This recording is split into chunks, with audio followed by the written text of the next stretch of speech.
चीखना चिल्लाना नहीं चाहिए। हो सकता है कि पाकिस्तान से ये बात आती हो कि भारत को जो है कन्वर्ट कर लेंगे गजवाए हिंद, पर गजवाए हिंद करने की जरूरत ही नहीं पड़ेगी। कुछ सालों के अंदर वैसे ही उनकी पॉपुलेशन बढ़ जाएगी। आज इंग्लैंड और लंदन की स्थितियां देखते हो, शरीयत का कानून लंदन में लग रहा है, ऑस्ट्रेलिया में स्थितियां खराब हो गई है, जर्मनी में खराब हो गई। ये बहुत अच्छी स्ट्रेटेजी है इस्लाम की कि वो अपने एक्सेस पॉपुलेशन को दूसरे देशों में डेमोक्रेसी की आड़ में बेच देता है, बाद में वहां पे शरीयत का कानून लगवा देता है, लेकिन अरब कंट्री के अंदर कोई भी रेफ्यूजी नहीं रखा जाता है। मैं एक रिपोर्ट देख रहा था बीबीसी की, शायद बीबीसी की रिपोर्ट थी, जहां पे सऊदीया का जो वर्टिकल शहर बन रहा है उसमें कई गांवों के लोगों को मरवा दिया उसने, ऐसा आरोप है उन पर। तो वहां तो मस्जिदें हटाने में भी वो सोचते नहीं है, और यहां पर हिंदू भीख मांग रहा है कि जरा मुझे कृष्ण का मंदिर दे देना, जरा मुझे ये मंदिर दे देना। हमारे साधु संतों ने जो समाज के लिए काम किया, समाज उनके साथ भी नहीं खड़ा है। क्या आपको पता है कि आयुर्वेद के नाम पर भारत देश के अंदर जो फार्मेसी काम कर रही है वो मुस्लिम द्वारा चलाई हुई भी कई फार्मेसी हैं, और उनके 500 प्रोडक्ट्स हैं। रामदेव को सपोर्ट नहीं करने का कारण ये भी है। हमदर्द का एक टॉनिक है सिंकारा, उसको प्रमोट करते हुए कम्युनिस्ट पार्टी के कुछ नेता कहते हैं कि ये शक्तिवर्धक है। उनको पूछो तुम्हें कैसे पता चला ये शक्तिवर्धक है, कोई लेबोरेटरी टेस्ट है?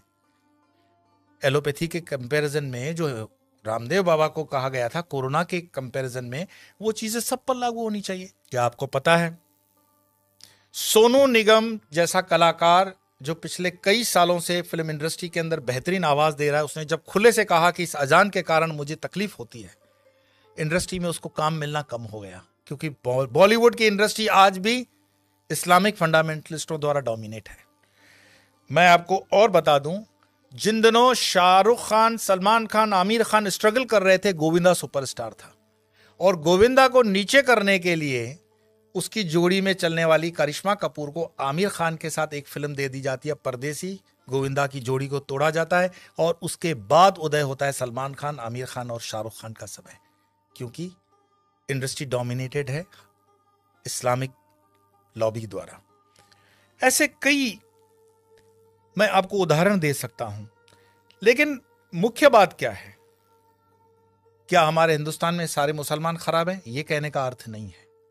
हमारे हिंदुस्तान के अंदर आजम जी, प्रेम जी जैसे भी इंडस्ट्रियलिस्ट हैं विप्रो के, उन पर आरोप भले लगे कि वो मुसलमानों के हितों की ज्यादा सोचते हैं, हिंदुओं की नहीं, पर मैं इस पे नहीं जाऊंगा। परंतु यहां मुसलमान न सिर्फ बढ़ रहे हैं, सुख संपन्नता के साथ बढ़ रहे हैं, ऐसा उस रिपोर्ट में कहा गया है। तो दुखी कौन हो रहा है? दुखी हो रहा है हिंदू। हिंदू क्यों दुखी हो रहा है? क्योंकि वो कर्महीन होकर के जीना चाहता है और बेवजह की फालतू चीजों में वो अटका हुआ है। अपनी ना तो वो स्किल को डेवलप कर पा रहा है और अपने हर छोटे छोटे उद्योग को छोड़ता जा रहा है।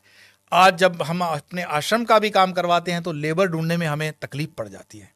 देश के अंदर कोई बेरोजगारी प्राइवेट सेक्टर में नहीं है, लेकिन कोई रबिश होते हैं जर्नलिस्ट जो अपना खीसा गर्म करने के लिए, जनता को गुमराह करने के लिए अलग अलग रिपोर्ट्स देते हैं।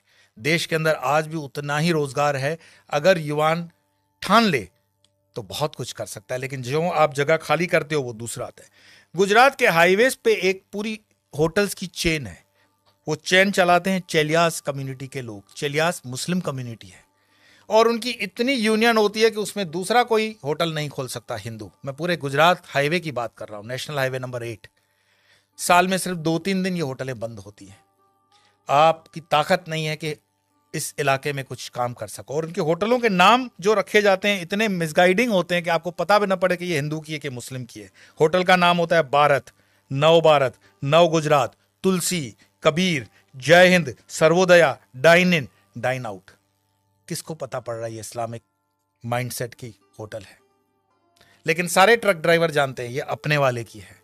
लेकिन हिंदू को इतना बुद्धि नहीं होता कि ये किस होटल में जा रहा है, क्या खा रहा है, क्योंकि जीवन भर हमने हलाल खाने के लिए ही ठेका ले रखा है। हिंदू को इतना स्वाभिमान नहीं है कि वो कह दे कि जो मैं खान पान खाता हूं तो मेरे प्रोडक्ट पर तुम लोग सात्विक, राजसिक या तामसिक का लेबल लगाओ। भाई सात्विक है तो उसको ऑरेंज कर दो, राजसिक है तो उसको लाल कर दो, तामसिक है तो उसको काला कर दो, वेजिटेरियन का ग्रीन तो है ही। हर चीज पे हलाल लगा हुआ है और हलाल का तुम्हें मलाल भी नहीं है। तो कितने में तुम प्याज लहसुन को मत खाओ, लेकिन ये हलाल खाते हुए तुम्हारे बच्चे जो हैं क्या बन रहे हैं? ये जिहाद करने की जरूरत पड़ेगी नहीं उनको। ये साधु संतों को भी सोचना पड़ेगा कि तुम शेर को भी घास खिलाओगे, गाय को भी घास खिलाओगे, क्षत्रियों को भी घास खिलाओगे और ब्राह्मणों को भी घास खिलाओगे। हमने खान पान को बदल करके पूरे डीएनए सिस्टम को बदलने का पाप किया है, और जब इस पाप की हम ठीक से बैलेंस नहीं करते हैं तब तक इस पॉपुलेशन को ठीक करना बड़ा मुश्किल होगा। एक इंसान, ये वीडियो समाप्त करने से पहले मैं बता रहा हूं, एक इंसान जिसने अलीगढ़ मुस्लिम यूनिवर्सिटी का स्थापना किया था, सर सैयद, उसने सिर्फ ख्वाब देखा था पाकिस्तान बनाने का, कि एक ऐसा देश बन सकता है। एक टाइपराइटर और एक इंसान जिन्ना, जिसने देश बनाकर दिखा दिया, और यह चीज इतिहास के अंदर दर्ज है।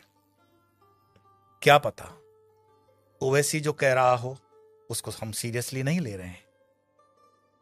अगर शाहबानू केस कोर्ट का इधर उधर हो सकता है तो राम मंदिर का केस भी राहुल गांधी तो बोले थे कि हम कर देंगे, ऐसा उन पर आरोप है, प्रमोद जी ने लगाया था। हिंदुओं को जागना पड़ेगा। कोई शंकराचार्य फिर से आए ना आए इसकी कोई गारंटी नहीं है। शंकराचार्य जी की जयंती जन मनाने से सिर्फ इतना ही मैसेज मिलता है, उत्तिष्ठ जागृत प्राप्य वरानि बत, उठो जागो, अपनी जवाबदारी लो। कब तक दूसरों के कंधों पे रहोगे कि ये तुम्हारी जवाबदारी लेगा? और धर्म का काम चेतना जगाना है। बाकी ये मेरा वीडियो मरे हुए लोगों के लिए तो है नहीं, चैतन्य लोगों के लिए। और चैतन्य जो सुन रहे हैं उनको लगता है कि आगे 2-4 चैतन्य है तो फॉरवर्ड कर देना, और मरे हुए लोगों को वीडियो देखने के लिए मैं कोई आग्रह करता ही नहीं हूं। आपके भीतर आपका सनातन जागे, भारत जागे, हिंदुत्व जागे। इसी प्रार्थना के साथ इतना ही। कल फिर मिलेंगे अन्य विषय को लेकर।